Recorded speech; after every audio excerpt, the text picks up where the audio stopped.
Well, for 5 years, we have watched the news media treat Donald Trump in a way that no American president has ever been treated. Richard Nixon himself, disgraced, impeached, forced from office in the end, got a pass by comparison to Donald Trump. Reporters hate Trump with an all-consuming mania. They hate him so intensely that at times it's been amusing to watch. If Donald Trump announced a cure for cancer at tonight's rally in Minnesota, CNN would denounce him for fixing drug prices. That's true. If you're a fair-minded person, it has been infuriating to watch this. It's too dishonest. It's also patronizing because it's almost unbelievably stupid. Trump spied for Russia. Trump works for Putin. Trump's a racist because he likes borders and doesn't want to live in Haiti. Yeah, okay. Clearly all the smart kids went into finance. America's websites and TV stations got the rest. Unfortunately, we've got to live with the consequences of that. But we should also say, if we're being entirely honest, that as grating as all of this is, unremitting hostility to the President of the United States is far from the greatest threat America faces. Reporters are supposed to be tough on people with power. That's why we have journalism, to keep a close eye on those who have outsized influence over our lives. The people we should watch carefully would include business moguls, the intel agencies, prominent academics, cultural figures, military leaders, and most obviously our politicians. The rest of us can't really know what these people, the people in charge, are doing at all times. A reporter's job is to find out and tell us. So in the end, the real threat to America isn't too many nasty questions from reporters. It's the opposite of that. The real threat is collusion. When journalists strike secret alliances with the very people they're supposed to be holding accountable, we are in deep trouble. Lies go unchallenged. Democracy cannot function. And that's what we're watching right now. Yesterday, and this may be the starkest example of all, we learned that the FBI is conducting an active investigation into Joe Biden's son for business deals that apparently included his father, the former vice president. Now, that is not speculation. It is confirmed.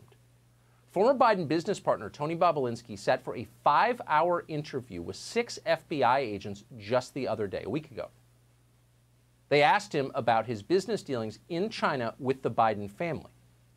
Now, we don't know if this investigation will result in indictments, obviously. We know that it could. And that's significant because Joe Biden, as you may have heard, is running for president. The election is on Tuesday.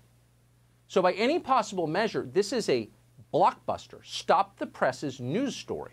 It's not some naughty picture from somebody's laptop. This is a criminal investigation into business deals that we know for a fact Joe Biden was party to. So why haven't you heard more about this? If you don't watch this channel, you've likely heard nothing at all, not a word. And you know why. Because the media are collaborating. They're collaborating with the Democratic Party. They're collaborating with the intelligence agencies that spy on Americans with impunity. They're collaborating with the tech monopolies that have choked off the average person's access to legitimate information.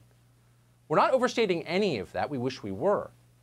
Watch the people you're supposed to be able to trust dismiss a completely legitimate, verified news story as, quote, a Russian plot. Holding super spreader events and giving Russian disinformation, spreading Russian disinformation. Disinformation that he knows to be fabricated and supplied by a foreign intelligence service. And despite the warning, he's still doing it. You have said this entire thing is so obviously a Russian plot. It's sort of a crazy quilt at this point, which has all the hallmarks of Russian disinformation. That said, it wasn't for lack of trying. Rudy basically functioning as a Russian asset by pushing Russian disinformation. CNN reported on Friday that U.S. authorities are seeing if those emails we just talked about are connected to an ongoing Russian disinformation effort. Huh. I've got to tell you, Keith, it is all the hallmarks of Russian disinformation. These people wouldn't know Russian disinformation if it got into the shower with them. They know nothing. Every word of what they just said was a lie. Russia didn't forge these emails. Vladimir Putin didn't invent the 2 separate meetings that Tony Bobulinski had with Joe Biden to discuss business in China.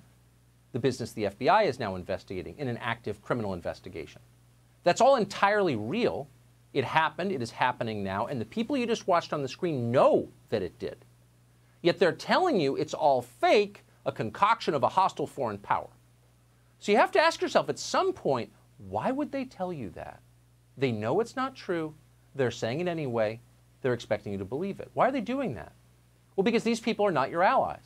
They're not trying to help you or inform you, just the opposite. These people are your enemies. They are misleading you so that you will obey. And maybe it'll work, honestly. Maybe they will get Joe Biden elected president next week without even asking the most basic questions of the candidate, the most basic questions, or vetting him in any way. That could work. That's the gambit. But what then?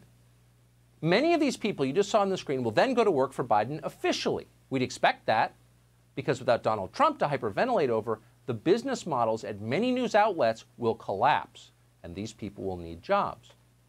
But Joe Biden and Kamala Harris can't hire everyone at NBC. Some of these people have to continue to be, quote, journalists.